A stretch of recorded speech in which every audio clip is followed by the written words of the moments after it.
Good morning, good afternoon, good evening, everyone.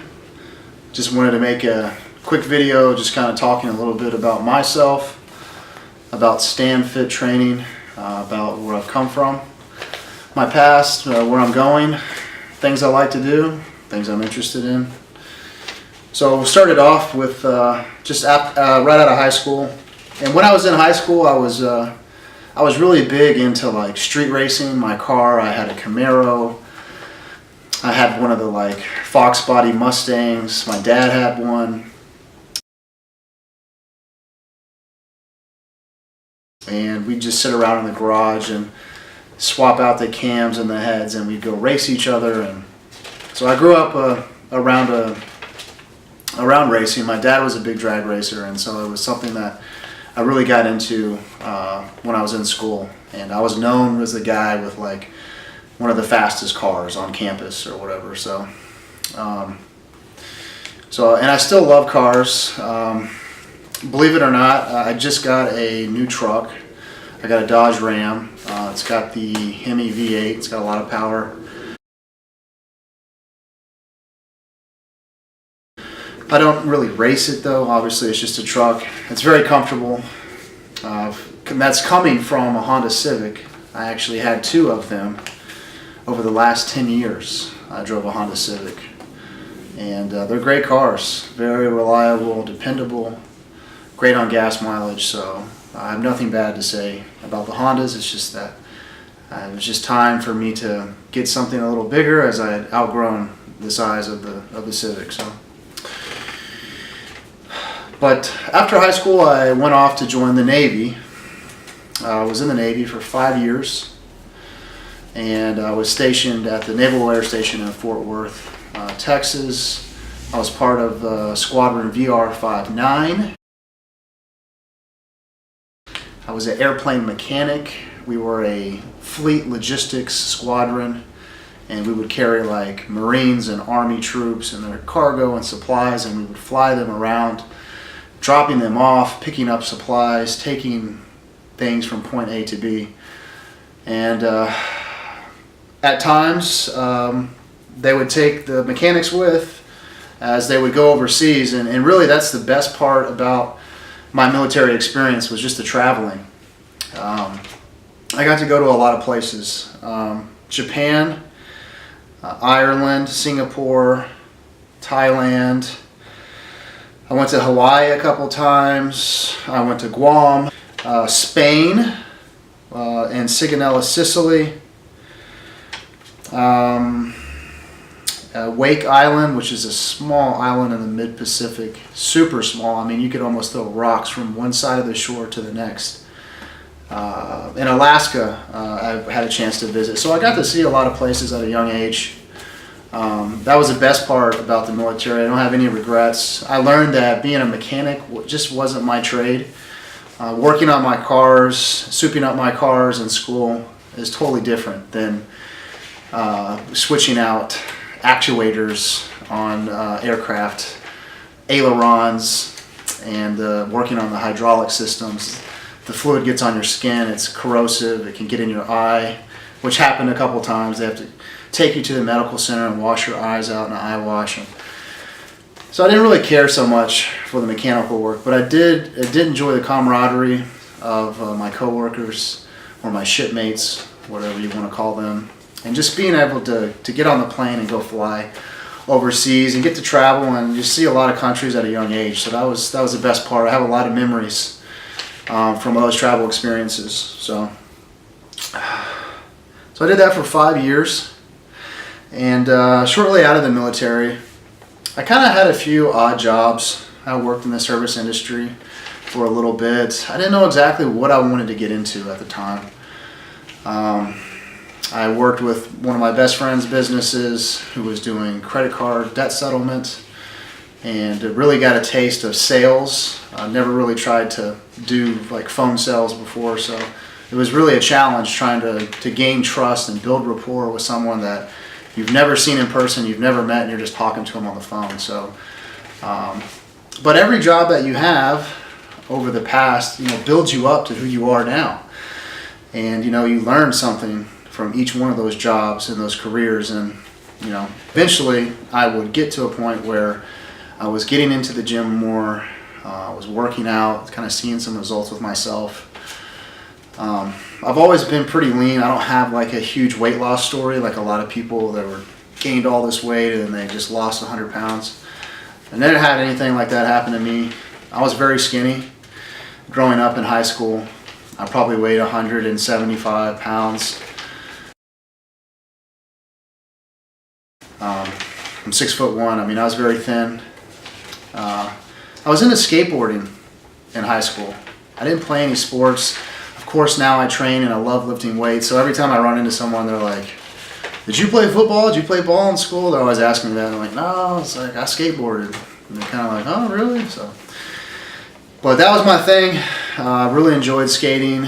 Me and my friends would just stay out all day in the summertime. We'd just skate from one place to the next, and it was good times learning to skate. And it was very challenging, just trying to learn the different types of tricks and how to position your feet to flip and kick the board around so that you can perform the trick. So it takes a lot of practice, and I've always been the type of person where I'm like, just give me the tools, give me the manual, and I can take everything and I'll just sit down and I'll take it apart and I'll put it back together and I'll study it and I'll learn everything about it. And that's why I like skateboarding, because I could just go out on my own and just practice, and through repetition you get better. Which is kind of similar to weight training or bodybuilding, because every time you go to the gym and you're training, you're practicing. You're practicing every time you do the lifts, building that mind-muscle connection, working on your form, your technique. And so I can kind of see how the two of those sports kind of interrelate. But eventually I got a job at Gold's Gym. Of course, I got certified as a personal trainer, and I was working at Gold's Gym, started kind of building up my clientele over there. And after about a year, I was like, I think I want to do this on my own, because they weren't really paying a lot. And if any of you guys have done personal training, you really have to do it on your own to make it really count. So after a year, I decided to take off on my own and train my clients over at my apartment gym training facility, which is very nice. During that time, I actually got into modeling, and had some pictures taken through a college photographer, and I took those photos around town. And I walked in a few agencies, and they were like, "No," they're like, "You don't look good," or they're like, "We don't, this isn't the look we're looking for." And eventually, I walked into another place, and they were like, "Wow," they're like, "You look great. We want to talk to you." And I remember being so anxious, like waiting for them to call me back. And about a week went by, and I was like, "Man, it's not going to happen." And then sure enough, they called me, and they're like, "We want to bring you on board." And so I was really excited to get the news. And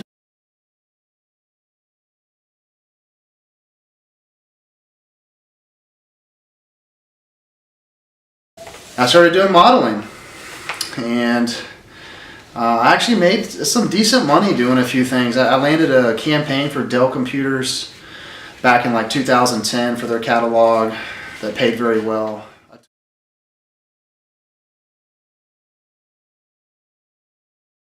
I took a couple trips to New York during Market Week and worked with Hager Men's Clothing. They make the slacks, and of course they make shirts and everything. But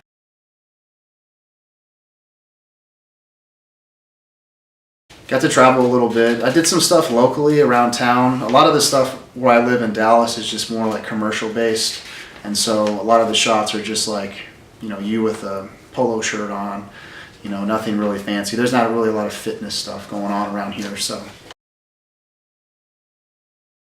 I did that on and off for probably about 2 or 3 years, and I don't do it as much anymore because I started getting into the physique competitions, and I started getting more into my training and developing my body. And in the model industry, just regular commercial modeling, they want you to look very, I'm trying to think of the word, just kind of just a normal kind of build. They don't want you to have any kind of muscle, or they don't want you to be real shredded or anything like that, because I guess they think that takes away from the image. So kind of got away from the modeling. They weren't really calling me anymore.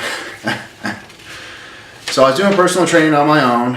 My best friend, Jose, has a masonry business, construction, which he's had for like 12 years now. And so I started working with him some, doing like independent contracting, where I would go out and meet with a homeowner and, you know, talk to them about their project. They could be building an outdoor fireplace, outdoor kitchen, or they may just need some repairs, some brick repairs or something on the property. So started doing that with him and did very well. As far as competitions go, the first one I did was in 2011. That's when I first started. From 2011 to 2012, I competed 5 times, which I'll tell you right now is way too many times. That's way too much in 1 year. I mean, competing once or twice in a year is good, and I would recommend setting yourself up to do something kind of back to back, just so you're not so stressed out and you can kind of relax at some part of the year. So hit a competition, say at the end of May, maybe, you know, maintain your conditioning for you know, 2 or 3 weeks, and then go into the next one. So I've competed 8 times total since I did my first competition. I placed in the top 3 in 6 out of 8 competitions. I got first, second, and I think I kind of averaged out in third, but top 3 placer. 2 of the shows, obviously, I did not make it. One, I was just way too fat. I just was not stage lean, and I just didn't deserve to be up there. So the second time, I actually looked what I still to this day think I looked possibly my best, and I freaking spilled over when I was in line.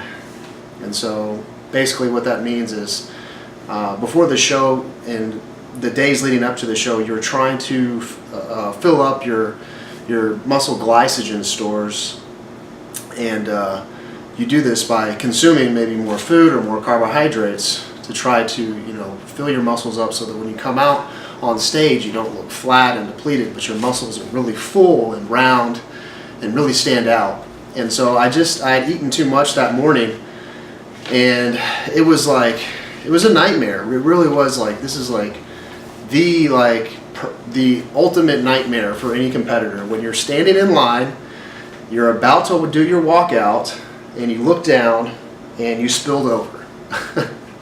So basically you've got a layer of fluid in between your skin and your muscle. So that real sharp razor kind of shredded look kind of disappears, because you have all this fluid under your skin, and you know, it really just takes away from the image, and it's obvious, you can't hide it, you know.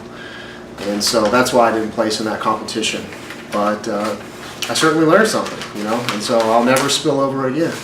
I'll never carb up and over carb before a competition.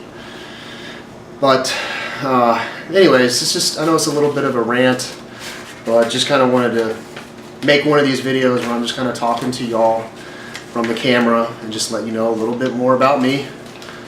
Still new to all this editing and filming, and I mean, I'm having a hard time just trying to get this camera to focus sometimes, but look forward to bringing you guys really good content here on the channel. And one other thing that you might not know about me is my girlfriend. His name is Alejandra, and we met last year in Nicaragua. I went on vacation with a friend of mine, and we met towards the end of the trip, and we're really just having a great time. And I never thought I would meet someone in another country, but you know, that's usually how it happens. When you least expect it, you know, that person happens to show up. And so you know, thank God we have social media and FaceTime and Facebook and stuff like that, because that's originally kind of how we connected. But her name's Alejandra. Here's a picture. She actually just sent this to me the other day. Just a few shots of us over the last few months. I think it's been about 9 months now, and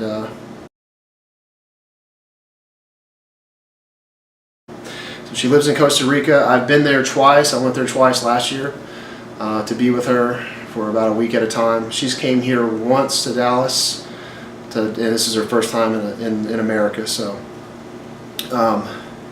it's definitely a whole different ball game, dating someone from a distance. But I feel like once you meet someone that just makes you feel that certain kind of way, it doesn't matter, you know, what part of the planet they're on, that, you know, you want to do whatever it takes to make it happen. So she's really sweet. I love her to death, and I can't wait for her to get back over here. She should be here in the summertime to visit again. So